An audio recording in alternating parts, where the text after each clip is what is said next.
6 weeks into the NHL regular season, and the hierarchy of teams is pretty well established. You have the good, you have the bad, and you have the utterly disappointing. So let's go through our Week 6 tier list and point out which teams impressed me and disappointed me the most last week. And we will start, as usual, in the ass tier. Only 4 teams now. I've graduated a couple to their own bad tier, but we have the Sharks, Blackhawks, Blue Jackets, and Anaheim Ducks. These 4 teams are the worst in the NHL. We got some impressive moments from some of these teams. The Blue Jackets had a couple of really fun games. The Sharks are 5-2 in their last 7 games, incredibly. The Blackhawks have even picked up a few good wins, but ultimately I'm pretty confident in saying these 4 teams will end up being the worst in the NHL at the end of the year. Above them, in a tier of their own, is the Nashville Predators, and what can you say about this team that hasn't been said already? Pathetic is the only word that can be used to describe it. Such high hopes and expectations entering the year, and they are now the worst team in the NHL by point percentage. I don't have them in the ass tier just because I still have to believe in that talent. Like, we weren't all making it up. This roster looks loaded. Their coaching is theoretically pretty good. It just hasn't come together, and I can't just put them into the ass tier because there's still like that 1% chance that things start to click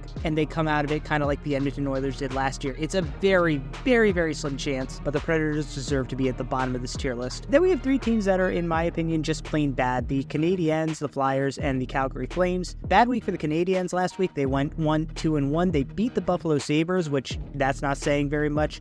Lost to Calgary in overtime, lost to New Jersey and Toronto. And now there are starting to be rumblings around the coaching staff. I said before the year that Marty St. Louis didn't deserve that extension. He has not shown that he can lead this team to progress, let alone becoming winners. Now there are talks around him, whether they could add somebody to the coaching staff. I think this is already the beginning of the end for Marty, and I think Montreal is just going to continue to spiral downward. Above those 3 teams in the mid-tier, it has expanded to encompass some teams that I thought last week were bad, but I think are not quite as bad as the other 3. The Detroit Red Wings, Pittsburgh Penguins, Utah Hockey Club, Seattle Kraken, Buffalo Sabres, St. Louis Blues, New York Islanders, and Colorado Avalanche. And a weird week it was for the St. Louis Blues. They got an impressive victory over the Tampa Bay Lightning, but then lost to the Utah Hockey Club and got decimated 8-1 by the Washington Capitals. They're currently just hovering around 500 right now, but their underlying analytics are awful as well. They have the 7th worst expected goal differential in the entire NHL. On the other side of the coin, in this tier though, the Colorado Avalanche had a very good week. They lost to the Winnipeg Jets, yes, but they beat the Seattle Kraken, an impressive win over the Carolina Hurricanes, and managed to take care of business against the Nashville Predators. Yes, in overtime, but still winning 3-4 and only losing by 1 goal to the Winnipeg Jets, the best team in the NHL. That's a pretty good week for the Avs. They're at 500 right now. They might be getting Val Nichushkin back very soon. The Avs are on a great trajectory right now compared to how they were at the beginning of the year. But the next tier, we have another team riding solo, the Edmonton Oilers, who make me very sad. Only 2 games last week. They lost to Vegas and beat Vancouver, so very much still Jekyll and Hyde. I don't know what to make of this team. They're exactly 500, and they're one of the worst scoring teams despite all the offensive firepower on this roster. It makes no sense to me. At some point, I think the Oilers will pick it up like they did last year, but it's just really sad watching this team play the way they are. Above them, I'm asking, are they actually good about the Los Angeles Kings? Because in terms of points and point percentage, yeah, they are among the best teams in the NHL, but their goal differential is barely above even. And last week, they have another Jekyll and Hyde week. They beat Minnesota, very impressive. Lose to Vancouver, understandable, that's a good team. Beat Columbus, expected. Lose to Calgary, what the hell? I just don't know what to make of the LA Kings, to be honest.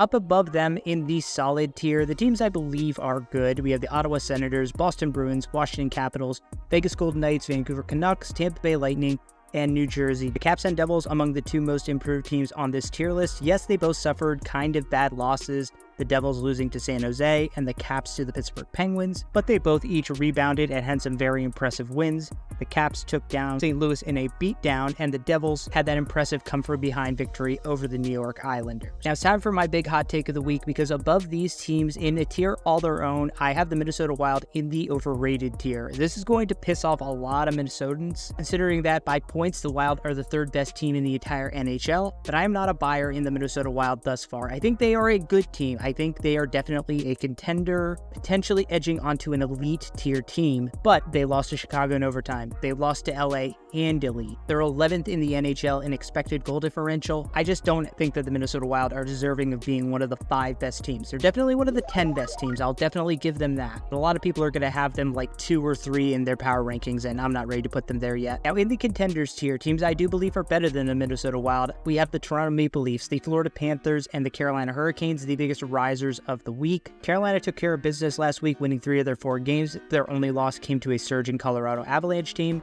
Those wins included a 5-2 victory over Vegas and beating division rivals like Pittsburgh handily 5-1 and Philadelphia 6-4. The Hurricanes are a wagon right now. The underlying analytics confirm it. They have the 3rd best expected goal differential in the entire league. Eddie Anderson is playing absolutely fantastic. This is a team that is going to be able to compete with everybody. Question for them is going to be, like in years past, can they get it done in the playoffs? And then we go to the elite tier, which has not changed. It's the New York Rangers, the Dallas Stars, and the Winnipeg Jets. They're not the best teams in terms of their total points on the season, other than the Jets, but the Rangers and Stars have played fewer games than the rest of the league. These are the 3 teams, if you wanted me to pick a Stanley Cup champion right now, it would be Winnipeg, New York, or Dallas.